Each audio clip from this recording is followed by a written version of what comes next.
નમસ્તે વાલા ખેડૂત મિત્રો, ડુંગળીના ભાવમાં તો ભડાકો થઈ ગયો. ડુંગળીના ભાવ સળગી ગયા. શું હકીકતમાં ડુંગળીનો ભાવ અત્યારે વધી ગયો છે? ગોંડલ જેવી માર્કેટ યાર્ડમાં, મહુવા જેવી માર્કેટ યાર્ડમાં એની આજે ચર્ચા કરવાની છે. કેમ કે ઘણા બધા ખેડૂત મિત્રોએ જેની પાસે મેળાની સુવિધા છે એવા ઘણા બધા ખેડૂત મિત્રોએ ડુંગળીનો સ્ટોક કરી રાખેલો છે.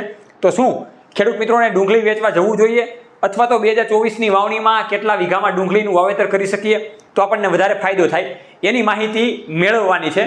કેમ કે અવારનવાર સમાચારો દ્વારા આપણે ડુંગળીનો માલ ભરીને માર્કેટમાં વેચવા જતા હોઈએ છીએ અને બરાબર આપણને ભાવ નથી મળતો. તો એક્ઝેક્ટ એ ડેટાની વાતચીત કરવી છે કે સત્ય હકીકત શું છે એની આજે માહિતી મેળવવાની છે. તો હું તમારી સાથે સાગર રાસડિયા તમામ ખેડૂત મિત્રોનું હાર્દિક સ્વાગત કરું છું. ખેડૂત પુત્ર ગુજરાતી એટલે કે ખેડૂત છે તો જગત છે એવા એક વાક્યને સાર્થક કરતું પ્લેટફોર્મ એટલે કે ખેડૂત પુત્ર ગુજરાતી. તો તમે આ પ્લેટફોર્મમાં બિલકુલ નવા હોય તો નીચેનું બટન દબાવીને આ ચેનલને સબસ્ક્રાઈબ કરો અને છેલ્લે સુધી આ વિડીયોને જોજો. ફેસબુકમાં પણ આપણું મહત્વનું પેજ છે એને પણ ફોલો અને લાઈક કરી દેજો. આ વિડીયોની આપણે શરૂઆત કરીએ એ પહેલાં તમે જે અત્યારે પોસ્ટર જોઈ રહ્યા છો એ વસુધા એગ્રોટેક દ્વારા સરસ મજાનું એક ટ્રેક્ટર બનાવવામાં આવેલું છે. આ ટ્રેક્ટરને સિંગડા ટ્રેક્ટર તરીકે પણ આપણે ઓળખી શકીએ છીએ. 7.5 હોર્સ પાવરના એન્જિનમાં ઉપલબ્ધ છે. કોઈ પણ ચોમાસું પાકમાં નિંદામણ માટે, કોઈ પણ પ્રકારના હાથી આંકવા માટે, દવાનો છંટકાવ કરવા માટે આ ટ્રેક્ટરને તમે આસાનીથી ઉપયોગ કરી શકો છો અને ઓછામાં ઓછી જમીનમાં પણ ખેડૂત મિત્રો આસાનીથી આ ટ્રેક્ટરને વસાવી શકે છે. એના માટેનો જે નીચેનો કંપનીનો કોન્ટેક્ટ નંબર છે એમાં તમે ડાયરેક્ટ કોલ કરીને કંપની સાથે વાર્તાલાપ કરી શકો છો. માર્કેટ યાર્ડમાં ડુંગળીના ભાવમાં તો ભડાકો બોલી ગયો. આવા તમે જાહેર સમાચારો પણ ઘણી બધી જગ્યાએ સાંભળેલા હશે. અને આપણી પાસે જે 2 થી 2:30 વાગ્યામાં બજાર ભાવનું પત્રક આવે છે એમાં પણ અત્યારે ડુંગળીના ભાવતાલ સારા એવા જણાઈ રહ્યા છે. સામાન્યપણે ખેડૂત મિત્રો ડુંગળીના ભાવતાલની જો વાતચીત કરીએ તો અત્યારે 150 રૂપિયાથી લઈને 550 રૂપિયા સુધીની ડુંગળીની બજાર ગોંડલ માર્કેટમાં ચાલી રહી છે. સરેરાશ બજાર ભાવની વાતચીત કરીએ તો 300 રૂપિયાથી લઈને 400 રૂપિયા સુધીના ડુંગળીના ભાવતાલ વધી ગયા છે. એટલે 500 રૂપિયા સુધીની ડુંગળીની બજાર પહોંચી ગઈ છે. એટલે આપણને એવું ન લાગે કે આમાં ભડાકો થઈ ગયો. આ ડુંગળીના ભાવ વધેલા ના કહેવાય. હમણાં 800 થી 1000 રૂપિયા જો ડુંગળીના ભાવતાલ થાય તો આપણી જેવા ખેડૂત મિત્રોને વધારે ફાયદો થાય. બાકી 500 રૂપિયામાં 600 રૂપિયામાં આપણને કાંઈ પણ ફાયદો થતો નથી. કેમ કે આપણે જોઈએ છીએ એ રીતના કે હજી થોડાક સમય પહેલા ડુંગળીના ભાવતાલ ઓછા હતા અને અત્યારે વધી ગયા. જ્યારે માલ માર્કેટ યાર્ડમાં નથી હોતો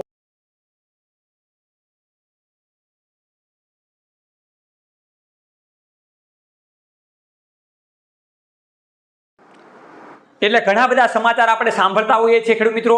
એમાં એવું હોય કે ભાઈ ડુંગળીના ભાવતાલ વધી ગયા, ડુંગળીના ભાવતાલ સળગી ગયા. પણ આ ખેડૂત મિત્રો માટે બહુ સારી એવી બાબત ના કહેવાય. કેમ કે જે 500 રૂપિયા જે ડુંગળીના ભાવતાલ થતા હોય એ માત્ર ને માત્ર 10 થી 15 વકલ જે સારા એવા હોય એ 500-600 રૂપિયામાં જતા હોય. બાકી સરેરાશ 300 થી 400 રૂપિયા ભાવતાલ જતા હોય. એટલે ખેડૂત મિત્રો આપણે એવી માહિતી મેળવીને ડાયરેક્ટ આપણે ટૂંકમાં માર્કેટમાં ડુંગળી લઈને જતા હોઈએ છીએ અને પછી આપણને ભાવતાલ સારા એવા મળતા નથી એટલે આપણે પછતાવતા હોઈએ છીએ. એટલા માટે અત્યારે ડુંગળીના ભાવતાલ સારા છે અને બજારમાં પણ સુધારો છે અને સરેરાશ 500-400 રૂપિયાની આજુબાજુમાં ડુંગળીના ભાવતાલ થઈ જાય એવી પણ શક્યતાઓ છે. પણ અત્યારે આ રીતના ડેટા આપણને સામે જોવા મળી રહ્યા છે. હવે જે ખેડૂત મિત્રો 2024ની વાવણીમાં ડુંગળીનું વાવેતર કરવા માંગે છે એ આસાનીથી સારું એવું બિયારણ લઈને ઘાવેરિયું છે કે પછી કોઈ પણ ગુલાબી પત્તીનું સારું એવું ક્વોલિટીવાળું બિયારણ લઈને વાવી શકે છે. અને આ બિયારણના મારફતે આપણે બીજી વાતચીત કરીએ તો બિયારણ જો સારું જતું હોય તો પણ તમે નીચેના કોન્ટેક્ટ નંબર ઉપર કોન્ટેક્ટ કરી શકો છો. બીજી ખેડૂત મિત્રો વાતચીત આપણે એ કરીએ કે ડુંગળી વાવવી હોય તો કેટલા વીઘામાં આપણે આસાનીથી વાવેતર કરી શકીએ. તો જે ખેડૂત મિત્રો પાસે સારી એવી સગવડ છે, વધારે જમીન છે તો એવા ખેડૂત મિત્રો વધારે વાવેતર કરી શકે છે.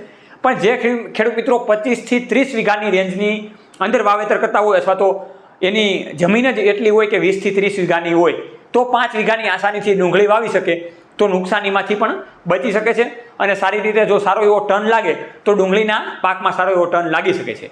આ રીતની ખેડૂત મિત્રો માહિતી આપવાની હતી.